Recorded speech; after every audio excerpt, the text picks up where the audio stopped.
Hello, hello, hello.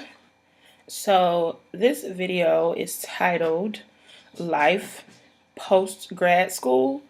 Um, and so, I'm just going to talk about some of the really great things that happen after you graduate from college or grad school or wherever you graduate from. And then some of the cons that come with it. So, let's start with the positive. Um, I graduated May 4th from Ball State University with my Masters of Arts in Communication, Liberal Arts, and Sciences.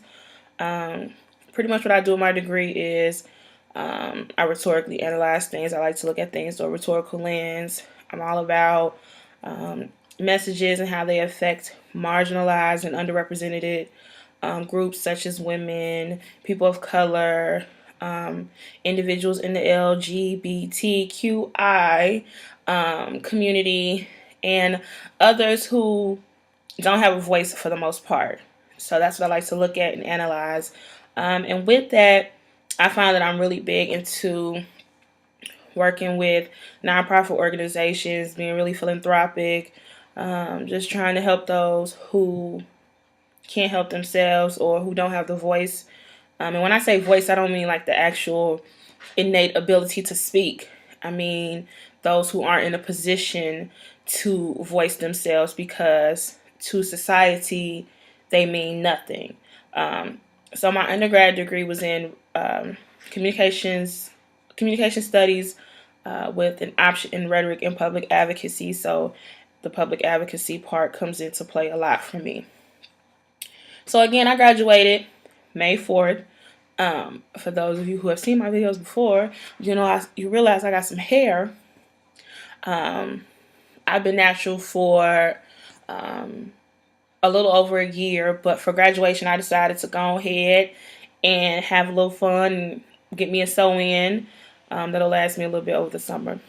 But that's not about what this video is about. So life after grad school. What is life like?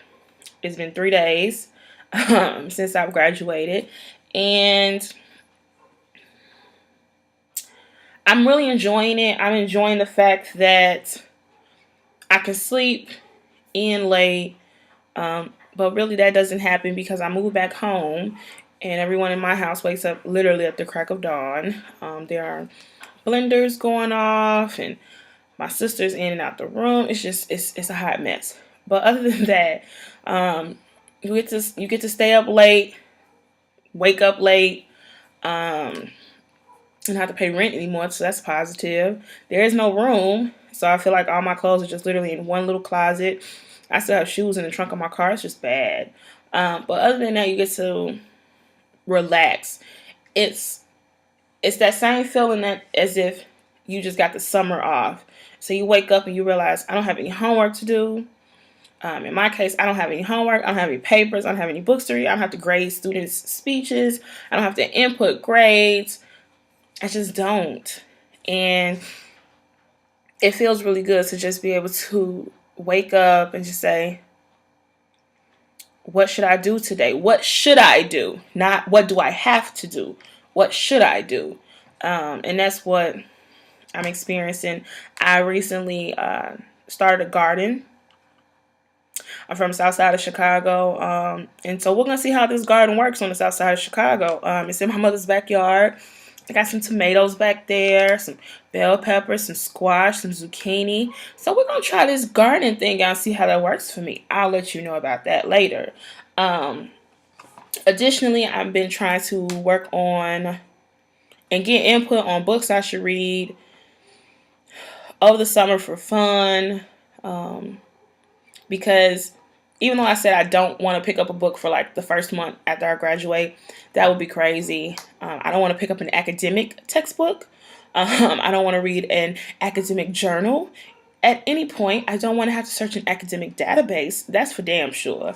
But I think it's super important for me to continue to just learn and just at this point, my mind is still like a sponge. So I can learn things really easily, and I don't want to stop learning because it is the summer. So I'm trying to compile a reading list and read some fiction books and some books that are just very interesting, to see, to just learn more and to use my brain, but not in the capacity that I have to retain information.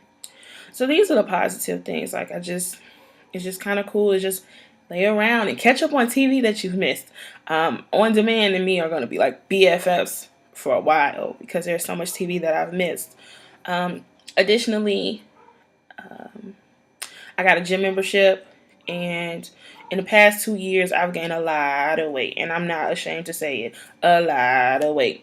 I'm actually gonna be doing a video about that after this video, so I'm gonna have on the same clothes, but whatever. So I have a gym membership, and I'm gonna start going to the gym and trying to get my life together physically. And I think that will help me mentally, and then try to work on me spiritually because I need Jesus. That's real. So I talked about all these positive things. Now there's some cons. And I know that these aren't just things that affect me as a person who's graduated, but this just affects everybody. But the biggest thing is a job. Yeah, it's hard. I knew when I graduated it was going to be rough finding a job, but damn, you go to school for all these years, you get all these degrees, you take out all these loans, and then you're forced to move back home and sit around and say, what do I do? I've applied everywhere. I began applying for jobs in December of 2012 just for this moment. Of those jobs I've applied to, I've probably got about 8 no's. I've been applying to a lot of higher ed jobs. I've been applying to corporations. I've entered contests for jobs and come so very close in those competitions. And then, at the very end, get beat up by somebody else, which is fine because it just kind of helps me learn new things about myself. But it's kind of scary at this point. I have a brand new car. I have a car note, car insurance. Sally Mae and the federal government are going to want their money in the next 6 months. I don't have health insurance, I don't have medical, dental, vision. I don't have any of those things. And it's kind of scary. I'm just sitting here like the money that I saved within the past 4 or 5 months is set aside for my car. And what's the fun in just being able to pay your car note and pay your car insurance, but you can't put gas in your car? That's scary. And it hit me today, and I just got really depressed and just really irritated because I was like, I spent all this time going to school and being productive and not being like a nuisance or a menace to society, literally, But then I was like, I could have just laid on my back and had umpteen kids, and then the government would have been forced to take care of me and mine. And then I go to the doctor and I see these little hellions running around. I'm like, praise God, I don't have any. But it just makes you think like the ones who really work hard and try to do something positive with their lives, when it's all said and done, we're the ones who seemingly get the short end of the stick. And I'm trying to be super optimistic, but it's scary at this point because I don't know what to do. I've applied for job after job after job. I've talked to people. I've sent people my resume, my cover letters. I've, had people write letters for me. And it's almost literally you have to know somebody to get a job because you go on these job boards and you apply for jobs. And sadly, my mentor said something, and it's really true. She said, let's be honest. They only put these jobs on some of these boards because there's a requirement. But that doesn't mean that sitting in the corner somewhere is already somebody they plan on hiring. So they get all these applications and they already know who they're going to hire for the position. And I'm just like, that is so foul. And then you think, oh, because I have a master's degree, I'm more likely to get hired than the next person. No, because you know what it always says? We want you to have a bachelor's degree. We prefer you to have a master's degree, but we would also like you to have 5 to 7 years of work experience. What the hell, I'm going to get 5 to 7 years of work experience when I have been in school for the past 5 to 7 years. Like that, it's almost asinine. It's super backwards. And these places, they want you to have all this work experience, but when there are no jobs and all you're really left to do is go to school and get book work and book knowledge, and then no one is willing to give you that work experience, then it just becomes crazy. And you start to sit back and be like, why did I take out damn near $70,000, $80,000? Yes, $70,000, $80,000 in student loans when I can't get a damn job that's paying me $30,000 or $40,000 a year. It's I can't even express.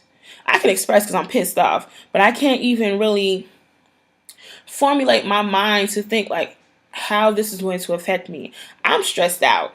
I'm scared. I've cried today. I'm just irritated because I'm just like, if I would have just did what everybody else I graduated with in high school did, in 8th grade did, and just went off and had a kid or two or three, then I'd be chilling in my Section 8 apartment, paying $20 a month, with my SNAP food stamps, getting about $1,200 a month, getting a check, having a medical card.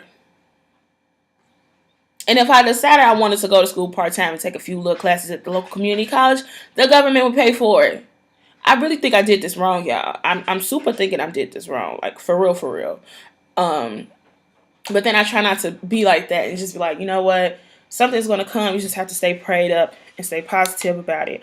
But I just want to let you know, these are the pros and cons of graduating from undergrad and not going off to school, and or graduating with higher degrees like a master's or a PhD.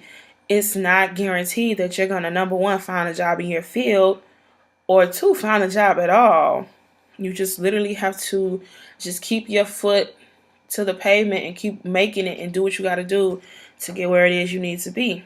So, if anybody else out there is experiencing the same things I'm experiencing as a postgraduate, undergrad, or grad school, tell me about it.